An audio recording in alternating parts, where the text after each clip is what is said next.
चलिए आगे बढ़ते हैं फिर। तो आगे चलते हैं। आज जो पढ़ेंगे हम लोग वो पढ़ेंगे मैग्नेटिक फोर्स।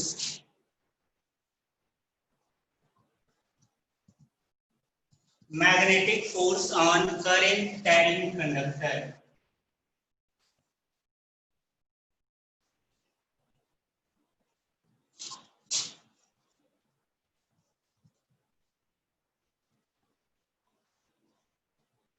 है ना, क्या देखेंगे आज? Magnetic force on current carrying conductor, है ना। तो ये अपना टॉपिक है ना। जब मैंने चैप्टर स्टार्ट किया था, है ना, मैग्नेटिक फील्ड के बाद मैग्नेटिक फोर्स, तो याद कीजिए मैग्नेटिक फोर्स हमने कैलकुलेट किया था जब कोई चार्ज पार्टिकल मैग्नेटिक फील्ड के अंदर मोशन करता है ना। कोई चार्ज पार्टिकल अगर मैग्नेटिक फील्ड के अंदर मोशन करता है तो उस पर एक फोर्स लगता है जिसको हमने बोला था मैग्नेटिक फोर्स। और मैग्नेटिक फोर्स का डायरेक्शन क्या होता है चार्ज पार्टिकल पे, मैग्नेटिक फोर्स का मैग्नीट्यूड क्या होता है, ये सब कुछ हमने देख रखा है। अब थोड़ा सा आगे बढ़ रहे हैं। अब क्या है, अब बोल रहा है कि अगर कोई करंट कैरिंग वायर है और वो मैग्नेटिक फील्ड में है तो क्या उस पर फोर्स लगेगा, और अगर उस पर फोर्स लगेगा तो उस फोर्स का मैग्नीट्यूड क्या होगा और उस फोर्स का डायरेक्शन क्या होगा। बेसिकली हम ये पढ़ने वाले हैं, बेसिकली हम ये पढ़ने जा रहे हैं। तो मान लीजिए, है ना, मान लीजिए एक कंडक्टर है,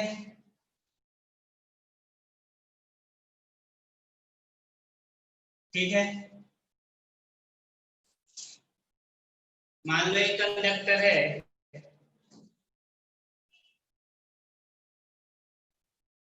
जो कि करंट कैरी कर रहा है आई। क्या कर रहा है? करंट कैरी कर रहा है आई। हमने मान लिया कि हमारे पास एक कंडक्टर है जिससे करंट फ्लो कर रहा है आई, है ना। और यहाँ पे जो मैग्नेटिक फील्ड है ना, वो डॉट नेचर का है। सपोज आप मान लीजिए मैग्नेटिक फील्ड किस टाइप का है, डॉट नेचर का। इसका मतलब आउटवर्ड डायरेक्शन में है। मान लीजिए मैग्नेटिक फील्ड है बी। हमने क्या मान लिया कि जो मैग्नेटिक फील्ड है वो है बी। सही है। अब ध्यान से देखो, एक कंडक्टर हमने अज्यूम किया है, बोल देते हैं एल जो है वो है लेंथ ऑफ कंडक्टर। एल क्या है? Length of conductor. सही है। तो हो गया एल लेंथ ऑफ कंडक्टर।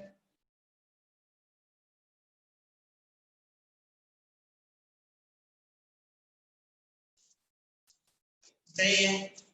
और मान लिया इसका जो क्रॉस सेक्शनल एरिया है वो है डेल्टा ए। डेल्टा ए क्या है भाई? तो cross sectional area of conductor. Delta A क्या है? Cross sectional area of conductor. अब देखिए इसमें करंट फ्लो कर रहा है, इसका मतलब हम बोल सकते हैं कि इस वायर के अंदर इलेक्ट्रॉन्स मोशन कर रहे होंगे। अरे करंट क्यों प्रोड्यूस होता है? जब फ्री इलेक्ट्रॉन्स करंट के अंदर एक पर्टिकुलर डायरेक्शन में मूव करते हैं उसके वजह से एक कन्वेंशनल करंट प्रोड्यूस होता है। तो अगर मैं बोलूं कि अगर इसमें करंट फ्लो कर रहा है नीचे से ऊपर की तरफ, इसका मतलब जो फ्री इलेक्ट्रॉन्स हैं वो ऊपर से नीचे की तरफ मोशन कर रहे हैं। यही हो रहा है ना, है ना। और हमने पहले देख चुका है, स्टार्टिंग में ही हमने देखा था। जब मैंने मैग्नेटिक फोर्स स्टार्ट किया था तो कोई भी चार्ज पार्टिकल अगर मैग्नेटिक फील्ड के अंदर मोशन करता है तो उस पर मैग्नेटिक फोर्स लगता था। तो अगर हम मैं किसी एक इलेक्ट्रॉन की बात करूँ, एक इलेक्ट्रॉन की बात, इस इलेक्ट्रॉन के बाद, है ना, तो मान लो इसकी स्पीड क्या रही होगी? इसकी स्पीड रही होगी इसके अंदर वी डी। वी डी क्या है भाई? तो Vd है ड्रिफ्ट स्पीड, क्या है, ड्रिफ्ट स्पीड, है ना। और ये ड्रिफ्ट स्पीड बेसिकली क्या था, हमने डिफाइन किया था, ये था average speed of free electron in conductor, यही था ना भाई, है ना। तो अगर मैं बोल रहा हूँ कि इस कंडक्टर से करंट ऊपर की तरफ मूव कर रहा है, इसका मतलब इसके अंदर जो फ्री इलेक्ट्रॉन्स हैं वो ऊपर से नीचे की तरफ मूव कर रहे हैं विद स्पीड Vd, है ना, with average speed Vd। Vd क्या है, ड्रिफ्ट स्पीड। तो अगर हम एक इलेक्ट्रॉन की बात करें, इस इलेक्ट्रॉन की, तो इस इलेक्ट्रॉन पे एक फोर्स लग रहा होगा। अब इसका फोर्स का डायरेक्शन क्या होगा तो हमें देखना पड़ेगा, है ना। तो अगर आप ध्यान से देखेंगे तो हम मैग्नेटिक फोर्स के लिए क्या किया था, थंब को करंट के डायरेक्शन में, इसको उस तरफ पॉइंट करेंगे जिधर मैग्नेटिक फील्ड का डायरेक्शन होगा, तो पाम बताएगा इधर लगना चाहिए था, लेकिन इलेक्ट्रॉन है, नेगेटिव चार्ज पार्टिकल है, इसका मतलब मैग्नेटिक फोर्स का डायरेक्शन इधर है ना। तो force on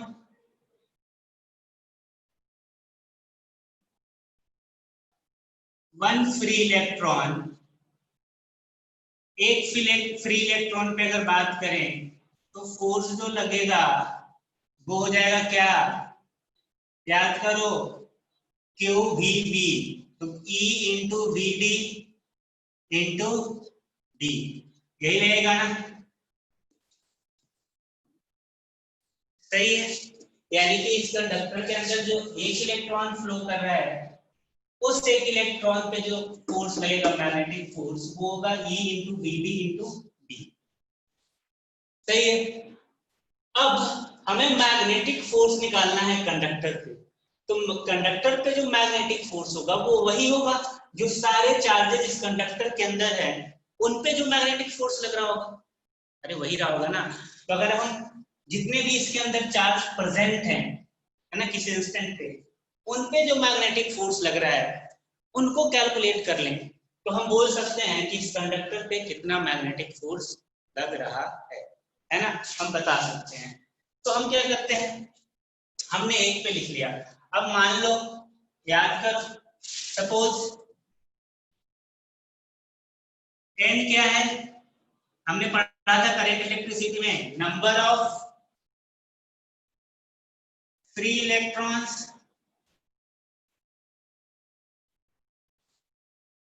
per unit volume, electron density था, याद कीजिए, किया था ना, सही है। तो हमें क्या करना है, बेसिकली हमें फोर्स लिखना है कंडक्टर पे, तो इस कंडक्टर के अंदर टोटल चार्ज होंगे Q टोटल, है ना। Q टोटल अगर बोले तो क्या हो जाएगा, तो इसके अंदर कितने नंबर ऑफ फ्री इलेक्ट्रॉन्स होंगे और इनटू इलेक्ट्रॉन का चार्ज, तो इसके अंदर कितने फ्री इलेक्ट्रॉन्स होंगे, तो n है number of free electrons per unit volume, तो यूनिट वॉल्यूम में n है, इस कंडक्टर का वॉल्यूम क्या हो जाएगा भाई, तो हो जाएगा L into delta E volume, है ना, और इलेक्ट्रॉन के चार्ज से मल्टीप्लाई कर देंगे तो ये टोटल चार्ज हो जाएगा किसी भी इंस्टेंट पे कंडक्टर के अंदर, सही बोल रहा हूँ, है ना। तो हो जाएगा किसी भी इंस्टेंट पे कंडक्टर के अंदर नंबर फ्री इलेक्ट्रॉन का जो चार्ज होगा वो हमें मिल गया। यानी कि अगर नेट फोर्स लिखें, नेट, इधर एक मिनट, हाँ यहीं से लिख देता हूं, अगर बात करें net magnetic force,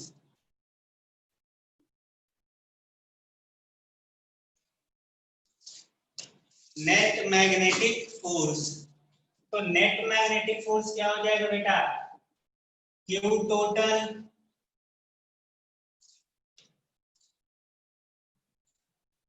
into V D into B, हो गया ना। तो क्यू टोटल क्या है, यहां से लिख लेते हैं, तो हो जाएगा N into E into L into delta A V D into B. सही है। अब थोड़ा सा याद कीजिए, डी जो था वो था आई अपॉन एन ई ए, करंट इलेक्ट्रिसिटी में किया था। अगर आपको याद आ रहा हो तो ड्रिफ्ट स्पीड के लिए डिराइव किया था रिलेशन, तो वीडी क्या आया था, आई अपॉन एन ई ए, याद है क्या? तो याद है ना, है ना। तो यहां से हम वीडी के जगह पे पुट कर सकते हैं, तो ये हो जाएगा एन ई, और ए क्या था, क्रॉस सेक्शनल एरिया था, यहाँ पे क्रॉस सेक्शनल एरिया क्या है, डेल्टा ए, तो डेल्टा ए लिख दिया, है ना। तो डेल्टा ए लिख दिया, है ना। अब यहाँ पे N E delta A L D, V D की जगह पे लिखेंगे I upon N E delta A गया, है ना। तो नेट फोर्स जो आ रहा है बेसिकली वो आ रहा है B I L, net force जो है वो क्या हो गया, बी आई एल। और ये कब है, जब मैग्नेटिक फील्ड और एल वेक्टर परपेंडिकुलर है। वेक्टर फॉर्म में इसको लिखेंगे अभी हम, आप इसको फटाफट सफाई कर लीजिए, उसके बाद इसको हम वेक्टर फॉर्म के अंदर लिखेंगे, है ना। तो इसको फटाफट लिखिए।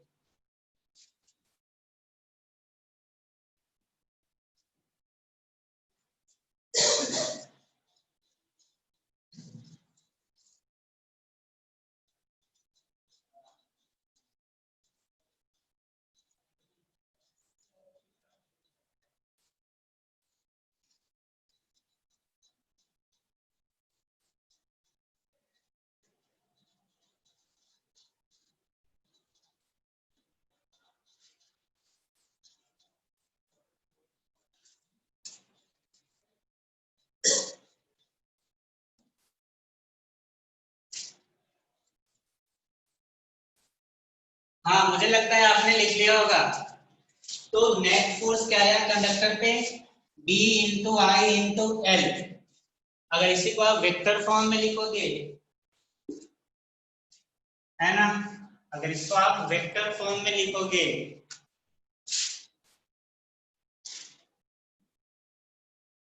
Magnetic force in vector form, vector form में क्या आएगा, ये आता है I L cross D.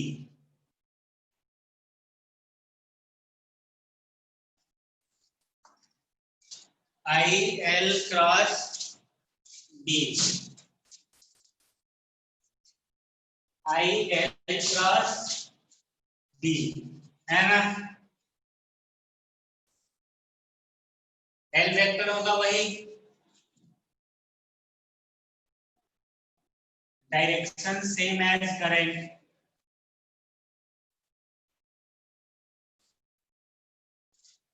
Direction क्या होगा एल वेक्टर का, सेम एज करंट।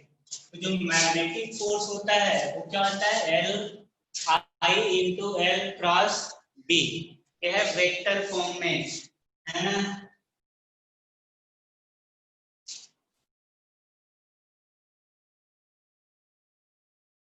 हाँ, तो चलिए हो गया होगा, आप मिटा रहा हूं।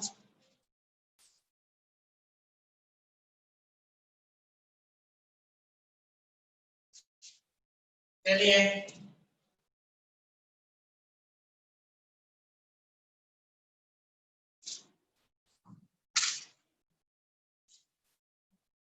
डायरेक्शन ऑफ मैग्नेटिक फील्ड अगर देखोगे, direction of magnetic force, sorry, direction of magnetic force की अगर बात करें तो इसका तरीका मैं पहले ही बता चुका हूं, है ना। एक चीज तो पहले ही बता चुका हूं, मान लो एक कंडक्टर है, करंट कैरी कर रहा है, मैग्नेटिक फील्ड है क्रॉस नेचर का। तो एक तो राइट हैंड पाम रूल पहले बता चुका हूं, उसमें क्या करना है, थंब को करंट के डायरेक्शन में रखना है, थंब को करंट के डायरेक्शन में रखना है ना, है ना। जब चार्ज पार्टिकल था तो वेलोसिटी के डायरेक्शन में रखते थे, याद है ना। जब हम इसके पहले हम करंट के बारे में तो आज बात कर रहे हैं, इसके पहले हम मूविंग चार्ज की बात कर रहे थे। तो मूविंग चार्ज में थंब का डायरेक्शन जो होता था वो डायरेक्शन ऑफ मोशन में होता था, जिस तरफ चार्ज पार्टिकल का वेलोसिटी होता था। तो जिस तरफ चार्ज पार्टिकल का वेलोसिटी होगा, करंट का भी डायरेक्शन वही होगा ना, कन्वेंशनल करंट का। तो बेसिकली आपको क्या करना है कि थंब को रखना है इलेक्ट्रिक करंट के डायरेक्शन में, और ये जो फोर फिंगर है इसको पॉइंट करना है इन डायरेक्शन ऑफ मैग्नेटिक फील्ड, है ना। फोर फिंगर को किस तरफ पॉइंट करना है, इन डायरेक्शन ऑफ मैग्नेटिक फील्ड। तो जो पाम है वो बताएगा डायरेक्शन ऑफ मैग्नेटिक फोर्स। तो हमने क्या किया, थंब को करंट के डायरेक्शन में पॉइंट किया, और ये जो फोर फिंगर है अंदर की तरफ पॉइंट किया, क्योंकि मैग्नेटिक फील्ड इनवर्ड है ना। तो ये जो पाम है, ये जो पाम है वो मैग्नेटिक फोर्स का डायरेक्शन बताएगा, यानी कि इस तरफ मैग्नेटिक फोर्स, है ना। यहाँ भी आप देख सकते हैं करंट का डायरेक्शन किधर है, ऊपर, मैग्नेटिक फील्ड बाहर, इधर आया है ना। लेकिन एक और रूल है इसमें, मैग्नेटिक फोर्स कैलकुलेट करने के लिए एक तो right hand palm rule use कर लो, राइट हैंड पाम रूल,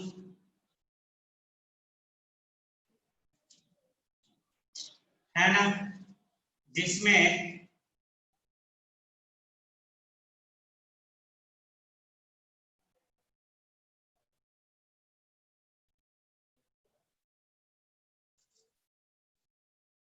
जिसमें ये होगा मैग्नेटिक फील्ड के डायरेक्शन में, ये होगा करंट के डायरेक्शन में, है ना। और ये बताएगा मैग्नेटिक फोर्स का डायरेक्शन, पाम।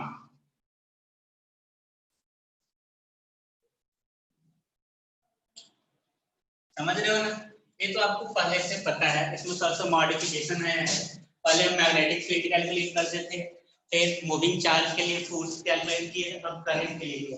तो अच्छा होता है कि हम एक ही चीज यूज करें, उसी पे सब्स्टिट्यूट कर लें, तो याद रहता है, दिक्कत नहीं होता है, कभी कंफ्यूजन नहीं होता है।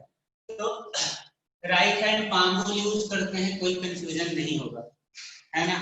आप ऐसे रिलेट कर सकते हो कि मूविंग चार्ज के लिए थंब का डायरेक्शन रखते थे वेलोसिटी की तरफ, तो करंट के डायरेक्शन में क्या होगा, थंब। बस इतना ही करना है ना, बाकी सब तो ऐसे ही है। दूसरा जो है, एक जो है वो तो है राइट हैंड थंब रूल, दूसरा एक रूल आएगा यहाँ पे जो है लेफ्ट हैंड फ्लेमिंग्स रूल।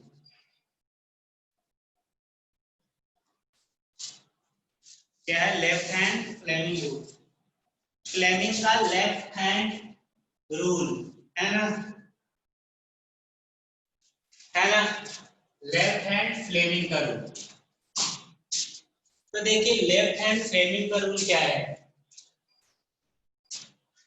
तो ये क्या बोलता है, ये बोलता है कि सबसे पहले तो लेफ्ट हैंड को लेफ्ट हैंड उठाना है ना। और लेफ्ट हैंड में आपके जो तीन फिंगर हैं, कौन कौन सा, thumb, index finger and middle finger, ये जो तीन फिंगर हैं इसको हम इस तरह से अरेंज करेंगे कि वो एक दूसरे के म्यूचुअली परपेंडिकुलर होंगे, एक दूसरे के म्यूचुअली परपेंडिकुलर होंगे, इस तरीके से।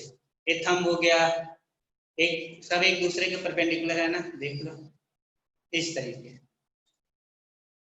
तो इस तरह से अपने इन 3 फिंगर को अरेंज करना है, thumb, index finger, middle finger, है ना।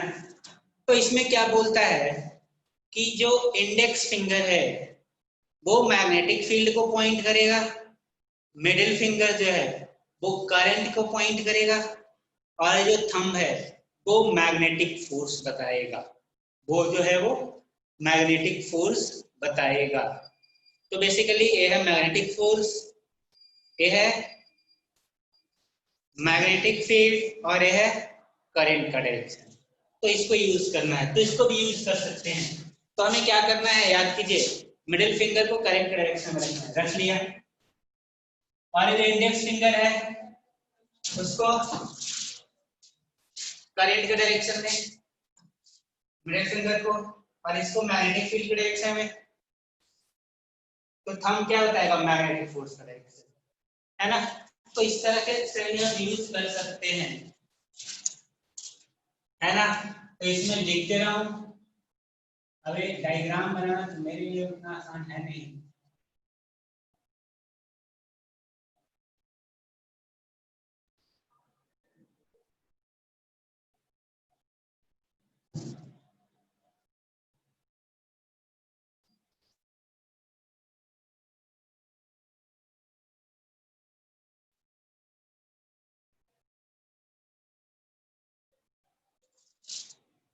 यार अब जो यार जैसा आता है मैंने वैसा बना दिया, मैं क्या करूं।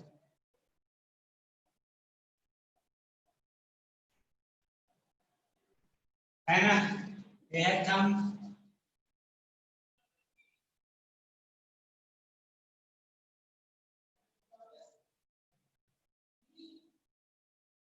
बाकी ये दो मुड़े हुए हैं,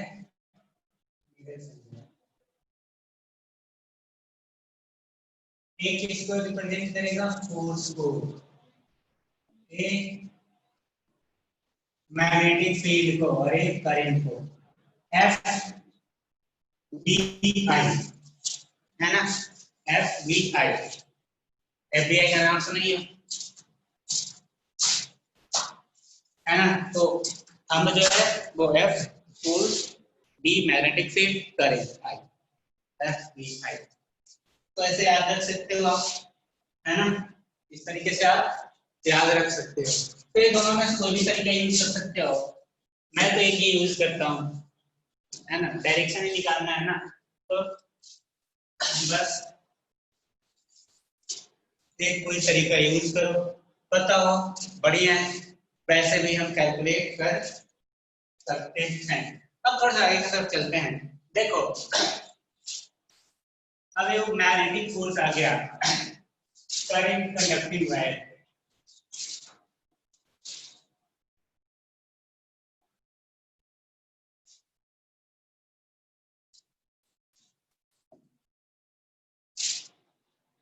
मान लो एक वायर है, करंट कैरी कर रहा है, मैग्नेटिक फील्ड है,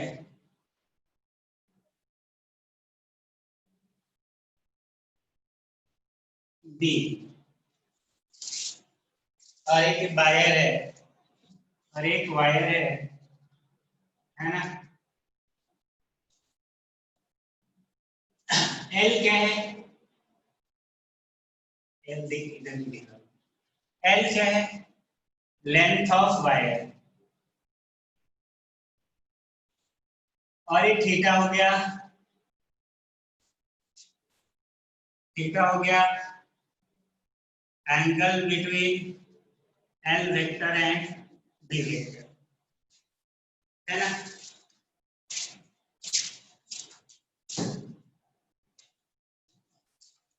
तो अगर चाहो तो इस वायर को दो कंपोनेंट में ब्रेक कर सकते हो,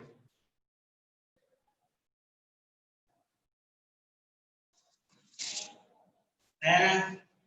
ये क्या रहा होगा बेटा, इसको हम मान सकते हैं कि दो दो वायर से मिलकर बना है, एक एल कॉस थीटा से, दूसरा एल साइन थीटा, आएगा ना, है ना। तो एल कॉस थीटा जो है, एल कॉस थीटा, तो एल कॉस थीटा आपको दिख रहा है कि पैरेलल है मैग्नेटिक फील्ड, है ना। तो अगर पैरेलल हो गया मैग्नेटिक फील्ड के तो कोई फोर्स नहीं लगेगा।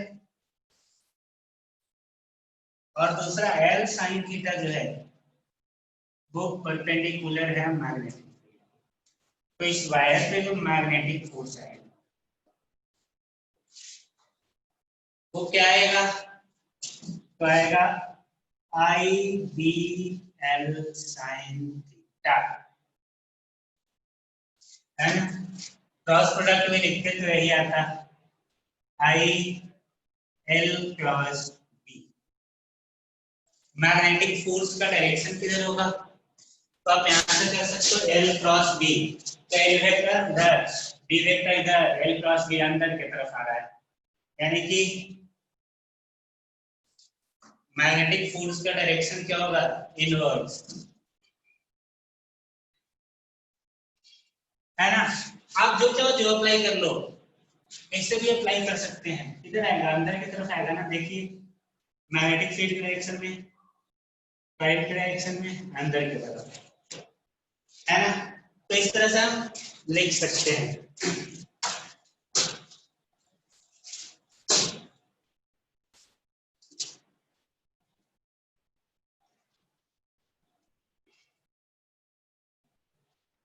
अब यहाँ ध्यान से देखेंगे तो एल जो है वो वेक्टर फॉर्म में है, तो एल वेक्टर फॉर्म में है, इसका मतलब मैग्नेटिक फोर्स जो है वो डिपेंड करेगा कंडक्टर के इनिशियल और फाइनल पॉइंट पे, यानी कि जो दो एंड्स हैं उस पे डिपेंड करेगा मैग्नेटिक फोर्स। तो अगर मान लो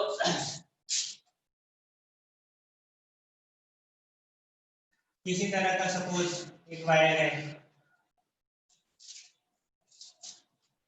एक वायर उठा लिया मान लो, है ना। मान लीजिए मैग्नेटिक फील्ड है क्रॉस मीटर का, और एक करंट कैरी कर रहा है आई, करंट कैरी कर रहा है आई।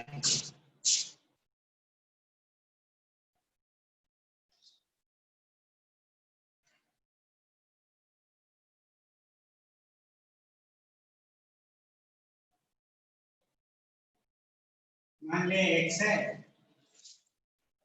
है ना, तो इधर क्या हो जाएगा, इधर हो जाएगा वाई। समझने की चीज बना लिए। अब आप मान लीजिए किसी एक एलिमेंट को उठाइए, एक छोटा सा एलिमेंट उठाया डीएल लेंथ का, एक छोटा सा एलिमेंट उठाया डीएल लेंथ का,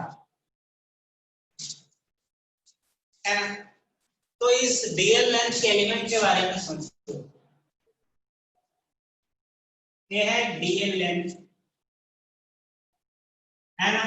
तो ये भी दो चीज से बना होगा, सोच के देख वापस, थोड़ी देर पहले भी समझाया था, एक ये dx की वजह से और एक dy की वजह से बना होगा ना।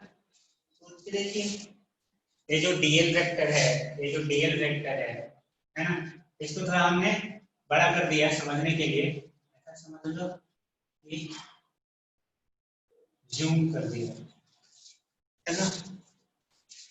तो हम इसको वापस ब्रेक कर सकते हैं dx और dy के फॉर्म में कर सकते हैं, है ना। तो अगर इस करंट एलिमेंट की बात करें, मुझे इसके मैग्नेटिक फोर्स निकालना है पूरे वायर से, क्योंकि इस पूरे वायर से करंट फ्लो कर रहा है।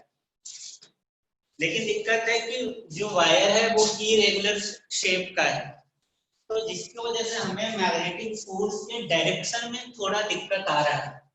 तो हम उसी चीज को सॉल्व करने का प्रयास कर रहे हैं, है ना। कि क्योंकि यहाँ पे अगर एलिमेंट लोगे तो मैग्नेटिक फोर्स का डायरेक्शन कुछ और आएगा, यहाँ पर कुछ और आएगा, यहाँ वाले एलिमेंट पे मैग्नेटिक फोर्स का डायरेक्शन कुछ और आएगा, क्योंकि हर जगह जो एल वेक्टर है, यहाँ पे डीएल वेक्टर, यहाँ पे डीएल वेक्टर, यहाँ पे डीएल वेक्टर, हर जगह पे जो डीएल वेक्टर लोगे वो हर एक डीएल वेक्टर का डायरेक्शन अलग आएगा, तो एक प्रॉब्लम आ रही है ना। तो हम उस चीज को ठीक करने के लिए हमने एक डीएल उठाया कोई रैंडमली, उसको ब्रेक कर दिया dx में और dy, dx में और dy। अब चलिए मैग्नेटिक फोर्स अगर लिखें, magnetic force on dx element, magnetic force on dx element, सही है। तो अगर dx एलिमेंट की बात करें, इस dx एलिमेंट, तो ये जो dx एलिमेंट है इस पे मैग्नेटिक फोर्स अगर लिखें तो इसमें फोर्स क्या हो जाएगा, I into dx into b, dx cross b। तो अगर आप देखेंगे तो dx मैग्नेटिक फील्ड तो अंदर की तरफ है ना, तो मैग्नेटिक फील्ड तो dy को भी परपेंडिकुलर होगा और dx से भी परपेंडिकुलर होगा, उसमें तो कोई दिक्कत है ही नहीं, क्योंकि मैग्नेटिक फील्ड प्लेन के ही अंदर है, इनवर्ड डायरेक्शन में है, तो dx से भी परपेंडिकुलर होगा, dy को भी परपेंडिकुलर होगा। तो अगर dx पे फोर्स लिखें तो लिखेंगे I into length dx into b, और क्रॉस था तो साइन 90 डिग्री, तो 1 हो जाएगा, तो I dx b। अब तो इस एलिमेंट की वजह से हुआ है ना, एक एलिमेंट की वजह से हुआ। अगर नेट फोर्स लिखें F नेट x वाले की वजह से, x वाला जो आएगा dl वेक्टर का कंपोनेंट, तो क्या लिखेंगे I into b into dx, dx को इंटीग्रेट करोगे ना, ऐसे ऐसे dx हर एलिमेंट में कुछ ना कुछ मिलेगा, तो बेटा dx, तो dx लिखो, dx क्या हो जाएगा, मान ले ये है लेंथ, ये है 0, ये 0 0 है सपोज, और ये है 0 l मान लो, तो लिमिट क्या हो जाएगा 0 से l, है ना, 0 से l। तो इसमें जो मैग्नेटिक फोर्स आएगा वो हो जाएगा I into b into l, है ना। इसमें कोई दिक्कत रहा नहीं होगा, इसमें कोई दिक्कत रहा नहीं होगा, इधर वाला छपाई आपने कर लिया होगा। अब दूसरा अगर बाई एलिमेंट की बात करें, अगर दूसरा इस dy एलिमेंट की बात करें, इस dy एलिमेंट की बात करें, तो फोर्स ऑन dy एलिमेंट अगर लिखेंगे तो हो जाएगा I into dy into b और साइन 90 डिग्री आएगा ना। चाहो तो आप लिख सकते हैं यहाँ पे, ये दोनों में आएगा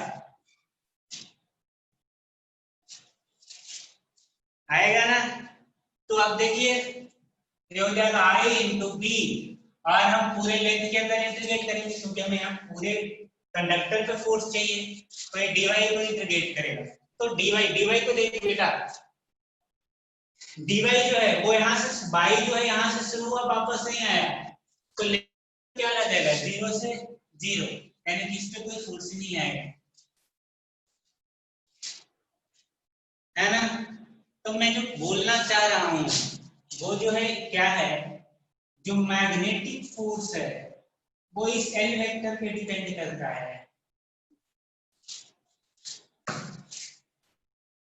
है ना। यानी कि नेट फोर्स जो है वो आया BIL, है ना। तो एल वेक्टर बेसिकली क्या है, vector between initial and final, ऐसे बोल सकते हो displacement vector, vector between initial and final point, और बोल सकते हो end of conductor. L vector basically हमें वही लेना है, एल वेक्टर हमें बेसिकली वही लेना है, कौन सा भाई, तो इनिशियल और फाइनल एंड के बीच में जो डिस्प्लेसमेंट वेक्टर आएगा वही क्या होगा एल वेक्टर, वही क्या होगा एल वेक्टर। तो क्लियर है, चीजें समझ में आ गया होगा, है ना? है ना? यानी कि फाइनल हमें क्या समझ में आया कि कोई भी वायर जो है, करंट कैरिंग वायर है, उस पे जो फोर्स लगता है वो है बी। हाँ, वो फोर्स जो लगता है वो आई इंटू एल क्रॉस बी। अब एल वेक्टर जो बेसिकली क्या है, वो एल वेक्टर को हमें समझना था। मैग्नेटिक फील्ड वेक्टर तो हमें पहले से पता है, करंट पता ही है। एल वेक्टर बेसिकली एक नया चीज आया था, उस चीज को समझना था। तो वो एल वेक्टर क्या है? तो वो एल वेक्टर है displacement vector between end of current carrying conductor, है ना? और बोल सकते हैं इनिशियल से फाइनल पॉइंट की तरफ डिस्प्लेसमेंट वेक्टर होगा।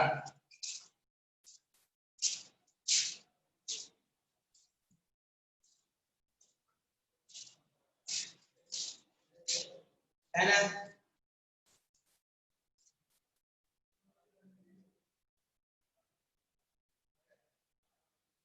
क्लियर है?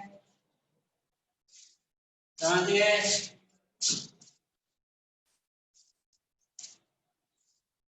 बोलिए।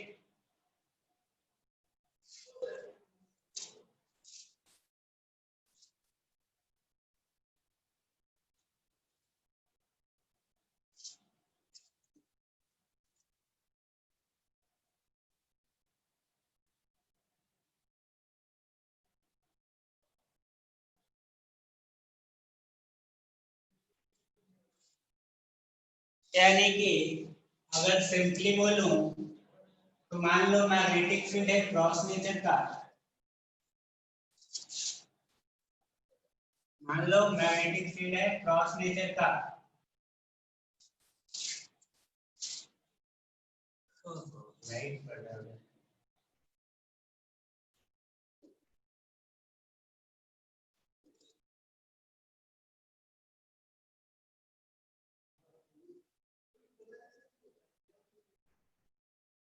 है ना? रेडियस दे रखा है आर, और इसे करंट फ्लो कर रहा आई, मैग्नेटिक फील्ड है बी। अब इससे अगर आपसे पूछा मैग्नेटिक फोर्स बताओ, इस करंट कंडक्टिंग वायर पे मैग्नेटिक फोर्स बताओ। बेसिकली ये है सेमी सर्कुलर आर्क, है ना? तो इस पे बताया जा सकता है क्या? इस पे मैग्नेटिक फोर्स बताया जा सकता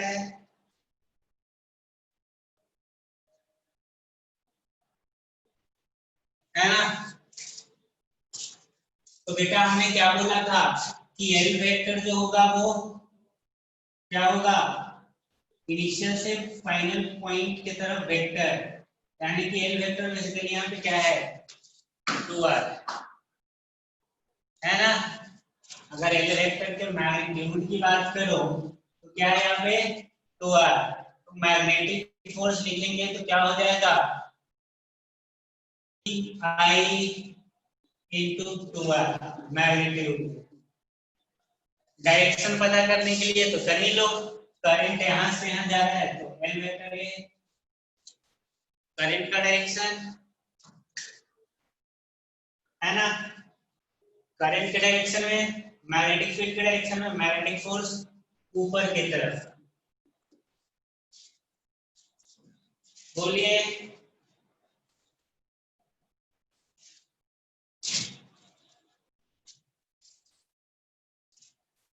समझ गए?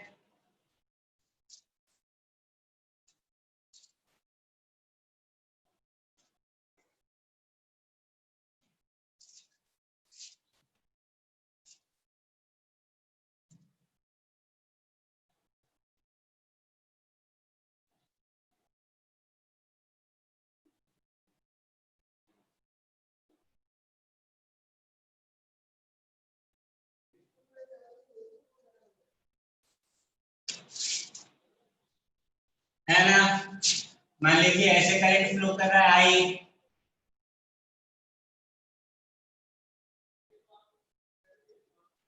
रेडियस दे रखा है ए, सही है। रेडियस क्या है ए, और मैग्नेटिक फील्ड एग्जिस्ट कर रहा है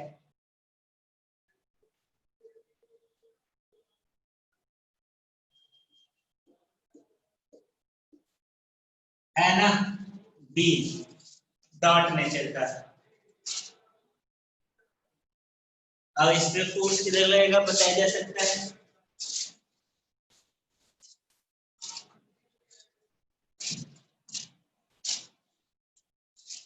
इस पे मैग्नेटिक फोर्स का डायरेक्शन क्या होगा बताया जा सकता है। हाँ, लास्ट टाइम मैंने बोला था कि फ्राइडे को डिस्कशन है ना, कैपेसिटर से रह गया था डिस्कशन, तो कैपेसिटर का डिस्कशन होगा module plus DPP, module plus DPP.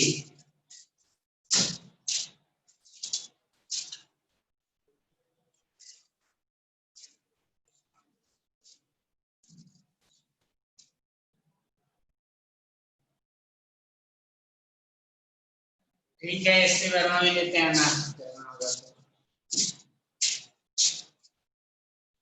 यहाँ पे होगा तब देखते हैं। पहले वो दोनों कर लेंगे, उसके बाद 50 ऐसे दोनों कर लेंगे।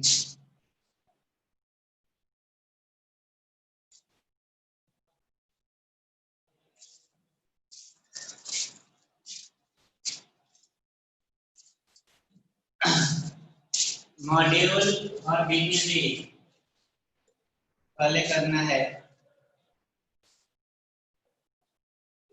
ठीक है। हाँ, तो यहाँ पे देखिए, यहाँ पे बेटा यही आएगा ना एल वेक्टर, और एल वेक्टर का जो मैग्नीट्यूड होगा बेसिकली वो क्या होगा, √2 इंटू ए। बोलो, यही आएगा ना। और इसमें जो मैग्नेटिक फोर्स होगा, मैग्नेटिक फोर्स वो अंदर की तरफ इधर रहेगा, है ना। इसका मतलब इस लूप पे जो फोर्स होगा वो इस डायरेक्शन में आएगा, समझे। और मैग्नेटिक फोर्स का जो मैग्नीट्यूड होगा वो क्या आएगा,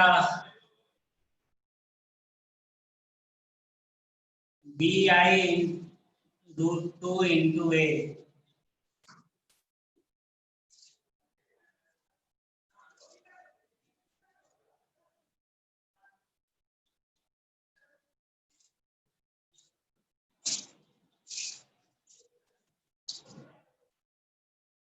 समझ गए।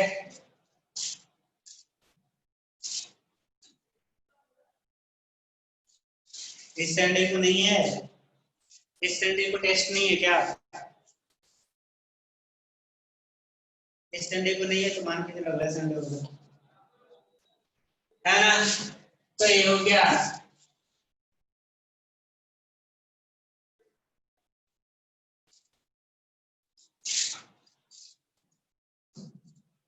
नेक्स्ट लिखिए, नेक्स्ट लिखिए magnetic force, magnetic force, magnetic force on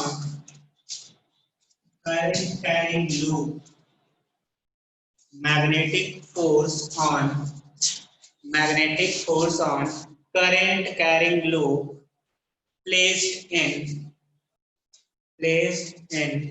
uniform magnetic field, placed in uniform magnetic field, placed in uniform magnetic field।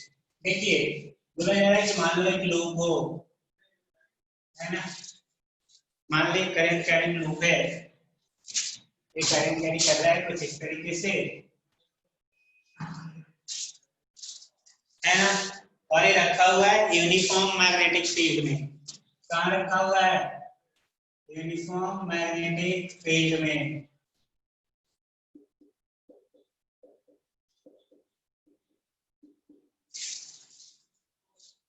ठीक है।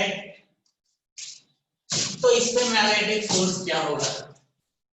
तो याद कीजिए, वापस एक एलिमेंट उठाएंगे, है ना। तो मैग्नेटिक फोर्स क्या आया था? आई बी डीएल वेक्टर का क्लोज इंटीग्रल आएगा, दिएगा ना पूरे लूप के अंदर। तो बेटा पूरे लूप के अंदर अगर इसको इंटीग्रेट करोगे तो जहां से चलेंगे वही आ जाएंगे वापस। तो डीएल वेक्टर क्या होने वाला है?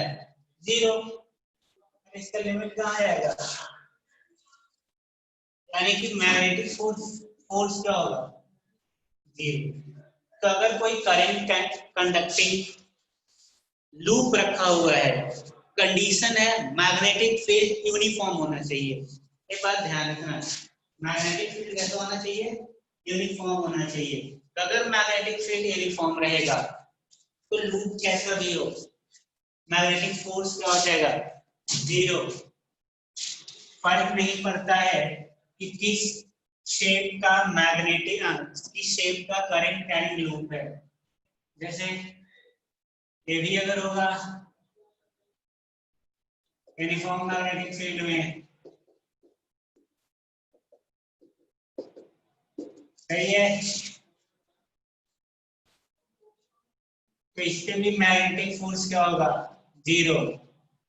अब कैसे भाई? तो देख लीजिए, मान लीजिए इस वाले को, तो इस वाले पे किधर लगेगा मैग्नेटिक फोर्स? बाहर की तरफ, है ना। इस वाले पे ऊपर की तरफ, इस वाले पे, इस वाले पे, देखो, है ना। तो किसी भी शेप का हो, मैग्नेटिक फील्ड क्या, मैग्नेटिक फोर्स क्या होगा? 0। तो आप नोट करके लिखना चाहो तो लिख लो कि अगर यूनिफॉर्म मैग्नेटिक फील्ड में किसी भी शेप का करंट कंडक्टिंग लूप रखेंगे तो उस लूप पे मैग्नेटिक फोर्स क्या होगा? 0। उस लूप पे मैग्नेटिक फोर्स क्या होगा? 0।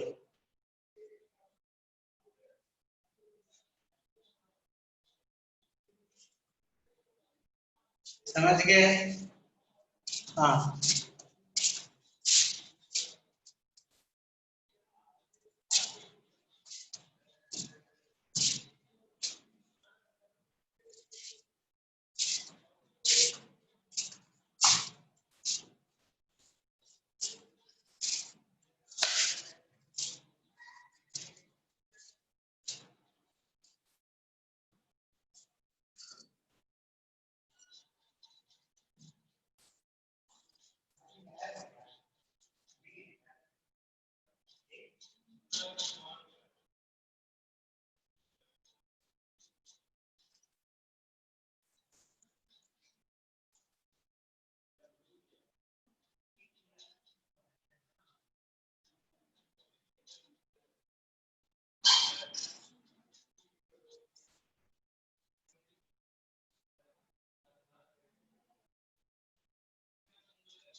ऑर्बिटल स्क्वायर वाले के हर एक आर्म पे देखो ना, इस पे कंडक्टर ट्रीट करो, तो इस पे कंडक्टर ट्रीट करो, किधर फोर्स लगेगा? डायरेक्शन देखो, है ना। इसको रखा हमने करंट डायरेक्शन में, इसको पॉइंट किया नीचे की तरफ। मैग्नीट्यूड क्या हो जाएगा? मान ले साइड है ए, तो हो जाएगा आई इंटू बी इंटू ए, नीचे की तरफ। और इसके करस्पॉन्डिंग ऊपर वाले पे किधर लग रहा है? ऊपर की तरफ। और इसका भी मैग्नीट्यूड क्या होगा? आई इंटू बी इंटू ए। तो ये दोनों तो कैंसिल हो जाएंगे ना। इसी तरीके से इधर वाला जो फोर्स है ना, ये दोनों भी कैंसिल हो जाएंगे, होंगे कि नहीं? तो नेट फोर्स क्या आएगा? 0। नेट फोर्स क्या आएगा? 0। नेक्स्ट लिखिए, नेक्स्ट लिखिए,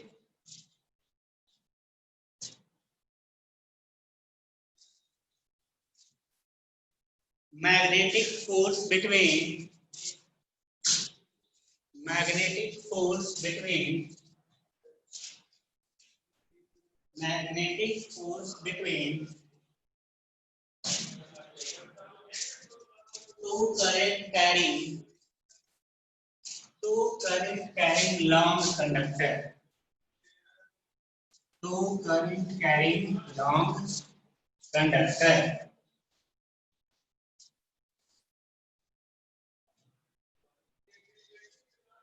क्या है? मान लो दो कंडक्टर है,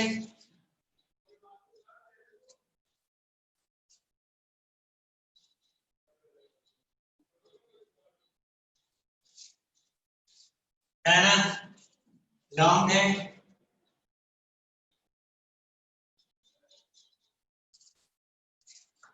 ठीक है।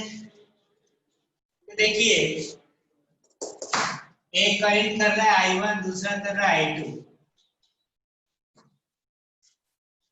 तो पहले तो हम ये पता करते हैं कि ये दोनों अट्रैक्ट करेंगे एक दूसरे को या रिपेल करेंगे। ये दोनों कंडक्टर जो हैं वो एक दूसरे को अट्रैक्ट करेंगे या रिपेल करेंगे। हम पहले ये पता करते हैं। तो पहले सोच के देखो, सोच के बताओ क्या होगा, है ना? अट्रैक्ट करेंगे या रिपेल करेंगे? क्या लगता है आपको? अगर दोनों में सेम डायरेक्शन में करंट फ्लो कर रहा है तो अट्रैक्ट करेंगे या रिपेल करेंगे, है ना? हाँ, तो देखिए गलत हो बेटा, आपको पता करना पड़ेगा। सोचो दो कंडक्टर है तो इसमें से कोई एक जो होगा वो मैग्नेटिक फील्ड प्रोड्यूस करेगा। तो मान लीजिए मैग्नेटिक फील्ड प्रोड्यूस कर रहा है तो इसकी वजह से मैग्नेटिक फील्ड इधर क्या आएगा? क्रॉस नेचर का। देख, सोच के देख, अंदर की तरफ आया ना। अब हमें पता चल चुका है, अब इसको भूल जाओ कि यहाँ पे कोई कंडक्टर भी है। अब यहाँ पे जो मैग्नेटिक फील्ड होगा वो हमें पता है। मान लो अगर ये डिस्टेंस d है ना? एक छोटा सा एलिमेंट उठाया, मान लो dl। हमने एक छोटा सा एलिमेंट उठाया dl। तो इस dl के पास एक तो मैग्नेटिक फील्ड मुझे पता है वो क्रॉस है। मान लिया कि मैग्नेटिक फील्ड इसकी वजह से यहाँ पे आया b, तो b क्या हो जाएगा भाई? तो आ जाएगा mu naught I1 upon 2πd। सही बोल रहा हूँ? और एक क्रॉस नेचर का होगा, अरे होगा ना, है ना? तो अब मुझे इसकी वजह से यहाँ मैग्नेटिक फील्ड पता चल गया है। अब बस फोर्स लिखना है। तो फोर्स क्या होता है? b into I2 into df। यही होगा ना, जो भी df फोर्स लग रहा है इस पे। तो ये हो जाएगा b क्या है? तो b हमने निकाला है mu naught I1 upon 2πd I2 into df, और ये हो गया df। बोलिए कोई दिक्कत है तो? और df अपॉन dl अगर लिखें तो आएगा mu naught I1 I2 upon 2πd। और ये क्या है बेसिकली? ये है force per unit length,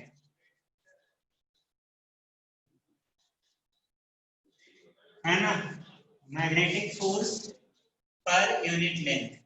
direction की बात करें तो डायरेक्शन देखो, अंदर आया, अब इसको करेक्ट डायरेक्शन में कहां कर रखा? अट्रैक्ट कर रहा है ना यार, ऐसी बात कर रहे हो। सेम डायरेक्शन में होंगे तो अट्रैक्ट करेंगे एक दूसरे को। अब जितना फोर्स है इस पे अट्रैक्ट करेगा उतना ही फोर्स इस पे अट्रैक्ट करेगा। Newton's third law. दूसरा, अगर एक में ऊपर की तरफ है दूसरे में नीचे की तरफ है ना? मान लीजिए I1 है और ये I2 है। तो देखिए एक की वजह से देखेंगे मैग्नेटिक फील्ड का डायरेक्शन क्रॉस आया है। अब मैग्नेटिक फोर्स का डायरेक्शन देखते हैं। तो करंट का डायरेक्शन रखा है ना? तो समझ में आया? अगर सेम डायरेक्शन में करंट फ्लो करेंगे तो अट्रैक्ट होगा, है ना? और जब अपोजिट डायरेक्शन में करंट फ्लो करेगा तो रिपेल करेगा। तो मुझे लगता है क्लियर हो गया होगा, है ना। तो इस तरह से आप चाहो तो इधर वाले इधर एलिमेंट भी ले सकते हो, बोलोगे सर डीएक्स इधर क्यों लिया, इधर ले ले, इधर भी लोगे तो ही मैग्नीट्यूड आएगा, है ना। उससे कोई ज्यादा फर्क नहीं पड़ेगा। तो ये कैसे लिखा समझ में आया आपको। हमने क्या किया, दो वायर है, इसमें फोर्स निकालना है, फोर्स निकालने के लिए हमें वहां पे मैग्नेटिक फील्ड चाहिए, तो हमने माना कि ये जो I1 है वो यहाँ पे मैग्नेटिक फील्ड क्रिएट किया होगा। तो I1 ने मैग्नेटिक फील्ड कितना क्रिएट किया होगा भाई, तो हमने पहले पढ़ चुका है, इनफाइनाइट कंडक्टर की वजह से मैग्नेटिक फील्ड होता है mu naught I upon 2 pi D, और इसमें करंट था I1 तो म्यू नॉट I1 अपॉन 2 पाई डी। किस नेचर का है, तो क्रॉस नेचर का, अंदर। अब फोर्स लिखना था, तो फोर्स क्या हो जाएगा, फोर्स हो जाएगा यहाँ पे जो मैग्नेटिक फील्ड है, इसमें जो करंट है, और जितना लेंथ पे फोर्स निकालना है, तो B into I2 into D. अब B हमने पहले ही कैलकुलेट कर रखा था, पुट कर दिया, I2 इंटू डी और ये फोर्स जो है उसको मान लिया DF, छोटे से एलिमेंट फोर्स निकाल रहा हूँ, तो DF अपॉन DL क्या है, mu naught I1 I2 upon 2 पाई। अगर आप चाहो तो DL एलिमेंट इधर लो, तो DL एलिमेंट इधर लोगे तो मैग्नेटिक फील्ड इसकी वजह से लिखना पड़ेगा, है ना। तो मैग्नेटिक फील्ड I1 की जगह पे I2 आ जाएगा, बस इतना ही फर्क पड़ेगा। समझ में आया क्या, आया। तो चलो आज इतना ही रखते हैं, अगला क्लास डिस्कशन है, याद रखना और कर लेना, ठीक है। Thank you.